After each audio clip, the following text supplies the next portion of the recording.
Right now we'd like to talk about the business end of this drill. The feed and the rod changer on this machine have several unique features on there. In fact, there are 7 patent pending areas that are on this feed and rod changer alone. Some of the unique features that we have on here, this is one of the items here. This is a breakout wrench to aid in the breaking of the joints so you don't have to rattle them loose. And then another unique feature is the carousel rod changer. This carousel rod changer is designed to handle 14-foot drill steel or 12-foot drill steel. It holds 6 in the pod and 1 starter rod underneath the rock drill. It has a safety swipe switch here that's convenient for any helper that the driller might have on site with him. The rod changer itself again has 2 robust grippers to hold the rod. They are designed to actually stall the drill's rotation if needed. These come in real handy when it comes changing rods and taking out rods from underneath the drill steel or putting them back in.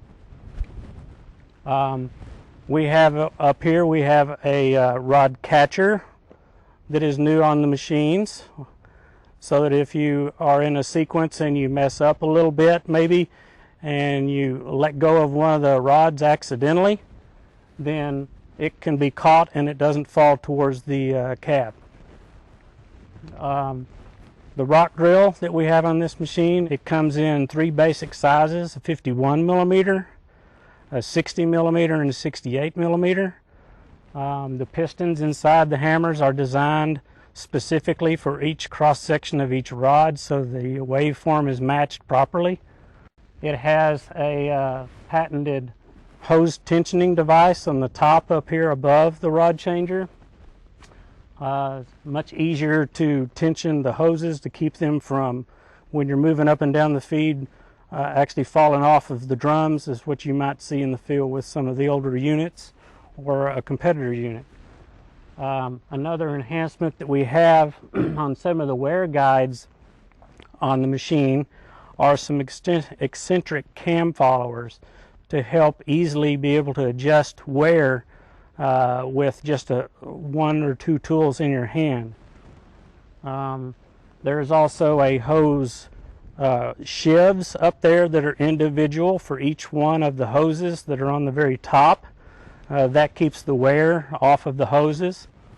And then there is a feed chain here that actually is attached to the rock drill, and it feeds the rock drill up and down.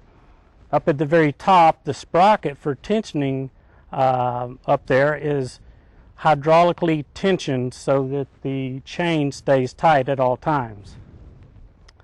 The next couple of features I'd like to talk about on this machine, one of them is the boom that we have here on the machine. It is a very robust, strong, proven boom that we have on other units. It is 8.5 foot length without the extension, and it has a 3-foot extension on it. The rod changer is another thing here that we failed to mention earlier. The hole depth on that this machine is capable of is an 18-foot single pass and a 102-foot multi-pass when you add all the rods in.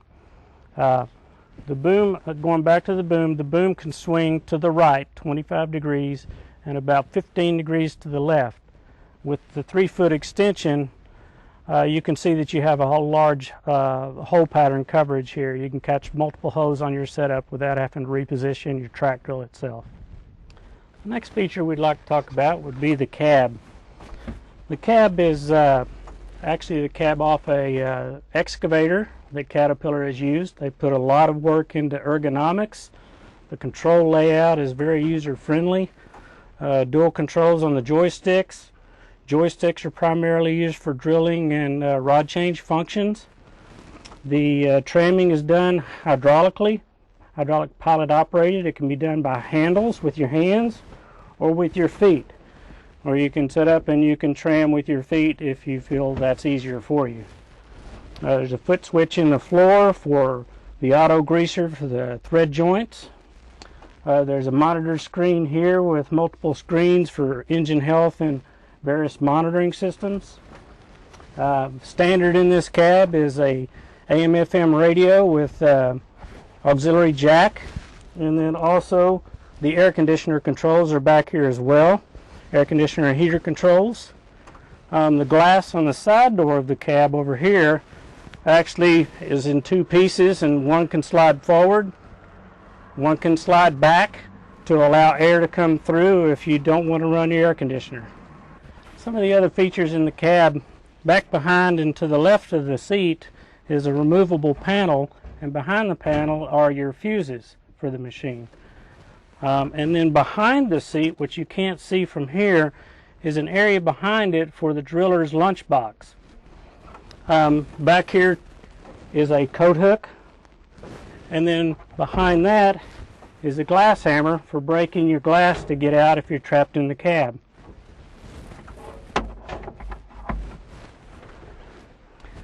With all this glass, visibility is at a premium in here. It's probably one of the best cab layouts that I've seen. Very easy to see out of it, very few members in front of you for structure to obscure your vision, and is very quiet as well. The next couple of features we like to talk about are mainly for serviceability and then operation of the machine cooling system. Here is a battery box. If you need to service the batteries, you undo the door, pull out the latches, and you can change your batteries from there.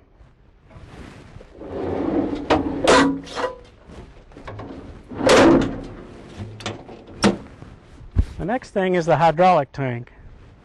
Typically on some rigs, the hydraulic tank is within the engine enclosure. And what that ends up doing is it ends up generating a lot of additional heat inside there that has to be dealt with the cooler, lowering your ambient capability of the machine. This hydraulic tank is located outside the engine enclosure, so that's not an influence on the cooling system. Behind this large door is the machine's cooler. It's basically set up so that it's in 4 sections.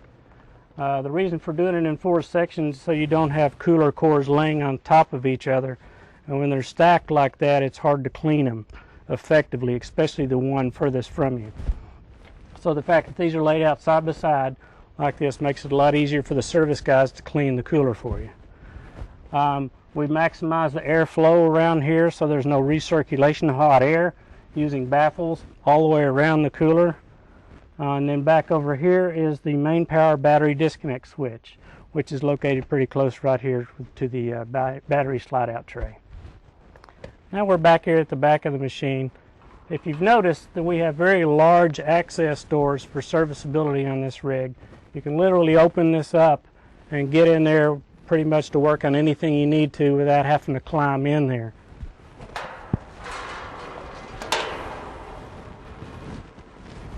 Also, something you may have noticed in some of the other films and features are fold-down steps that fold up underneath the machine or back underneath the battery box, in this case up into the engine enclosure. The engine on this machine is a Caterpillar C11, 385 horsepower rated at 1800 RPM. It has 2 main pumps on the machine that are parallel together to run the major circuits. It has 2 piggyback pumps off of each one of those main pumps, and those are dedicated. One of them is dedicated for running the cooler fan. The cooler fan is thermostatically controlled. It's looking for controlling the speed of the fan with the engine coolant temperature and the hydraulic temperature, as well as the compressor oil cooler. The compressor here is a very large compressor, the largest on the market right now. This is 534 CFM at 140 PSI. The air cleaners that we have on this machine, we have matched the air cleaners to the engine first and primary, and then we have jumped up 1 size on that so that we can make the elements common and the filters common for the compressor and the engine itself. What you see over here is an auxiliary air cleaning system, or you can run your pneumatic tools if you need to work on anything by hooking it up to this system here. There's a air hose here, or an air gun, that you can use to clean the machine off if you want to reach up in there. This is the thread lubricator. This is then activated. If you remember, in the cab there was a foot pedal switch in there, and it pumps thread lube onto the threaded joints on your drill string. This is an automatic lubrication system for the rock drill. Typically you have to stop drilling during the day's time and drilling every few hours and lubricate the rock drill. With this automatic system, this reservoir here can handle 3 to 4 days of lube, depending on how you set your timers up and the use of the drill. So it runs automatically, cuts down on the time that you have to get out of the cab and stop drilling, which is money lost. Also inside here, for nighttime service, if there's any needs to be working at night, we have interior lights mounted here and in the front of the enclosure, and then a mag-based handheld on a pendulum cord where you can walk around and stick it to things so that you can point the work light directly where you're concentrating your work effort. We have located around the machine, you'll notice there are gauges all over the place. In this case, this is your coupling air, your regulator for adjusting your coupling air, and your pressure reading here. This is your compressor air pressure gauge. Back behind the pumps, below the air filters, are gauges that are mounted and hooked up directly to the pressure sides of the pump. So you don't have to, the advantage of doing that, you don't have to talk somebody in the field into locating the correct port on a pump to test to make sure that your pressure settings are right. They're already hooked up, they're already there as standard, and from a service guy standpoint, they're really going to love that feature. Another area of the machine that you'd be concerned about as far as serviceability would be in this general area back here. This is a water tank used for the water injection system on this machine. It's an option, but it can be in place. If it is in place, then to get to the service areas of the engine, you just unlatch it and swing it out of the way.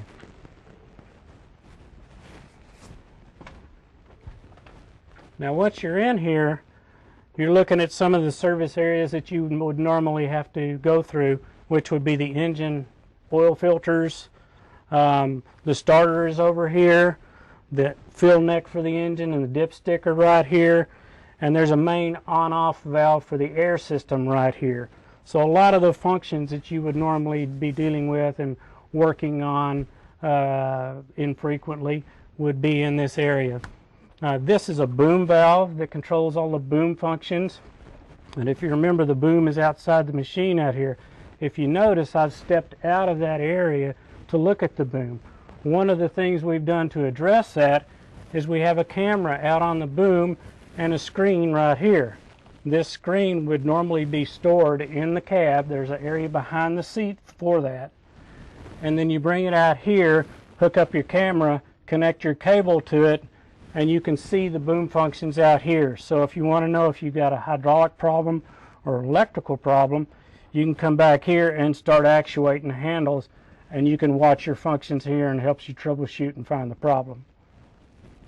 Also inside the enclosure, if you would have noticed, there are lights for nighttime or early morning situations where you might need to be in here and working on it before the drill starts in the morning to do the normal production drilling. In this area up in the front back here, there's a large opening in the enclosure. If you have to service the air conditioner, the dryer bottle is right here, the compressor and the charge lines are right here, and then the cooler for the air conditioner is right back there. So all of the air conditioner functions are all nestled together close to each other. Back over here are the control valves for the air system. Again, this is the water injection system. So you have all the valving, all the shutoff valves and relief valves in this area, the solenoid valve that turns it on and off. This is a separator tank for the air compressor. Your fill neck is right here.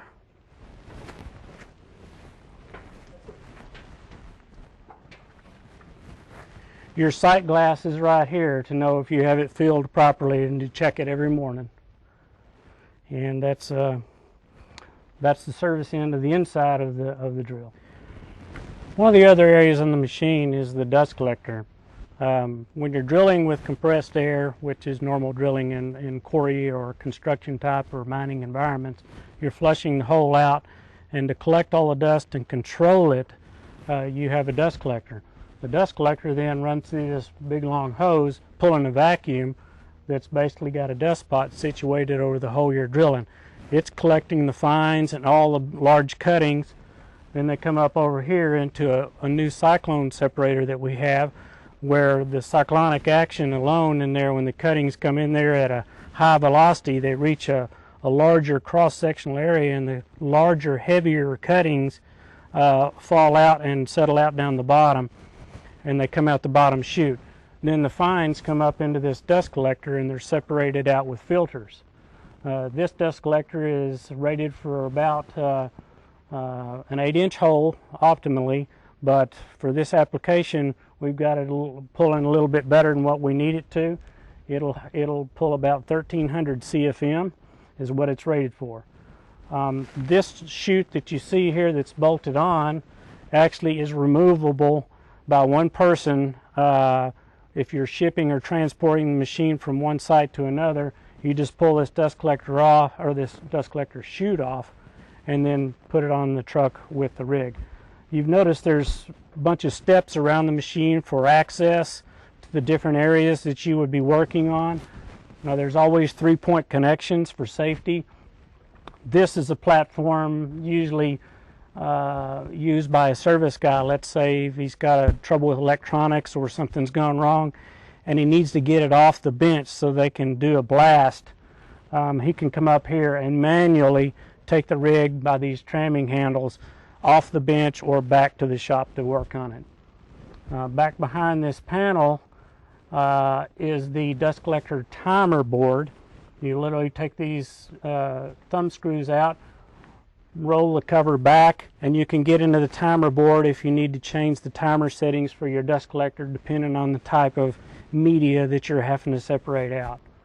It's a very quiet dust collector. Literally, the engine is probably at that point the loudest thing on this machine, which is very good. A lot of the machines that you are competing against have very loud dust collectors because the fan design isn't that great.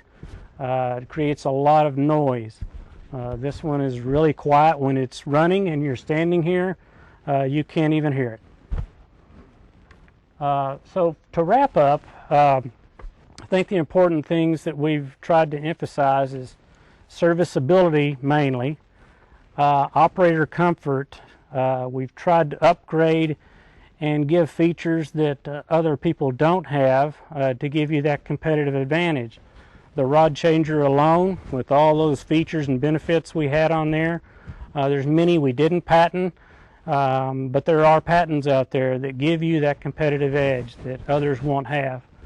The cab, very ergonomically engineered, very comfortable cab, lots of glass, lots of visibility. The engine enclosure, as you could see, you open all the doors up. It's almost a gull wing type design. You can get in there real easy and work on it. You don't have to climb around small doors on some of the other units you see in the field. So from a service guy standpoint, you're going to love the rig. From an operator standpoint, you're going to love the rig. Operators are going to love the fact that this drill has options on it for automated lube systems. There's 2 on the rig. We've mentioned one before. One was for the rock drill, dedicated just for the rock drill, so you don't have to stop and get out and grease or oil your rock drill. And the other one is dedicated for your track pivot points and your boom pivot points. These are running while you're drilling, so you don't have to stop during the day to maintain those pivot points and those bushings and seals. It's a great design rig. We're very proud of it, and think you'll really like it.